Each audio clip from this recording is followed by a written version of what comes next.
మాది కుకునూరు మండలం కివాక. పుల్లగడప వరలక్ష్మి, పుల్లగడప సాయి మా హస్బెండ్. ఇద్దరు ఆడపిల్లగాలు పుట్టారనేసి వెళ్ళిపోయాడు.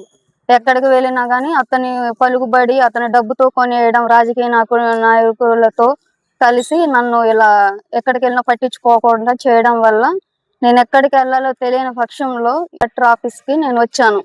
నాకు ఇక్కడైనా న్యాయం జరిగిద్ది అనుకుంటూ వచ్చాను నమ్మకంతో. ఎక్కడికి వెళ్ళినా న్యాయం జరగడం లేదు. వెళ్ళానండి, కుకునూరు పోలీస్ స్టేషన్ కి వెళ్ళాను, ములకలపల్లి పోలీస్ స్టేషన్ కి వెళ్ళాను. ఎక్కడ న్యాయం జరగలేదు. కంప్లైంట్ తీసుకొని అన్నారు. తీసుకొని నేను పట్టుకెళ్ళిన కాగితం తీసుకొని నన్ను బయటికి వెళ్ళిపోమ్మనేసి చాలా ఇన్సల్ గా చేసి మాట్లాడారు. మేము పట్టించుకోము, నువ్వు ఎక్కడికి వెళ్ళి తెలుసుకో, అసలు ఇక్కడ కంప్లైంట్ తీసుకోము అనేసి అని మాట్లాడారు. చాలా బిహేవ్ చేశారు. ఎస్ఐ గారండి, కుకునూరు ఎస్ఐ గారు.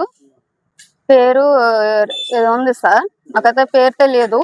నేను అంత చదువుకోలేదు. నేను చదువుకోలేదని నేను ఎస్టీ అమ్మాయిని, ట్రైబల్ అమ్మాయిని అనేసి నన్ను వేలన చేస్తూ నువ్వు కులం తక్కువ దానివి అనేసి నన్ను ఇంతగా రోడ్డుకి ఎక్కిచ్చారు. నాకు ఎక్కడికి వెళ్ళినా న్యాయం జరగలేదు. మన కలెక్టర్ ఆఫీస్ కి ఈ రోజు వచ్చాను, ఇక్కడైనా న్యాయం జరిగిద్దని. ఇందులో చాలా పెద్ద పెద్దోళ్ళు ఇన్వాల్వ్ అయ్యి ఉన్నారు. ఒక ఆడపిల్లని కూడా సపోర్ట్ చేసి మాట్లాడలేదు. రాజకీయం డబ్బు చూసుకొని వాళ్ళు ఇలాగా నన్ను చేస్తున్నారు. ఎక్కడికి వెళ్ళినా బాధ పెడుతున్నారు.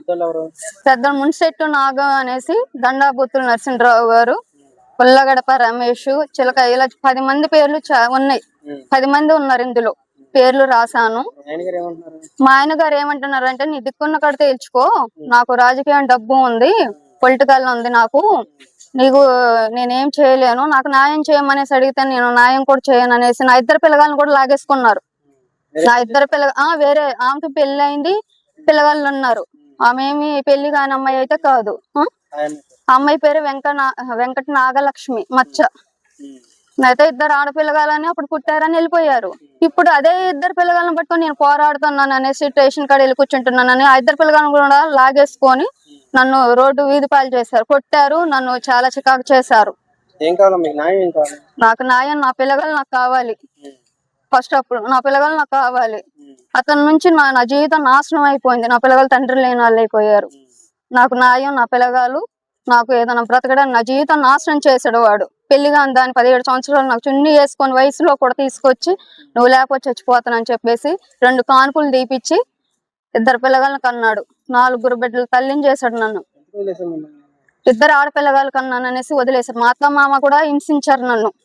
నువ్వు 2 ఆడపిల్లగాలను కన్నావు, వారసుని కనలేదు, నువ్వు మాకు అవసరం లేదు, అందుకే మా కొడుకు వెళ్ళిపోయాడు అనేసి వాళ్ళు కూడా నన్ను కొట్టడం, టార్చర్ పెట్టడం, చాలా చికాకు చేశారు. ఇది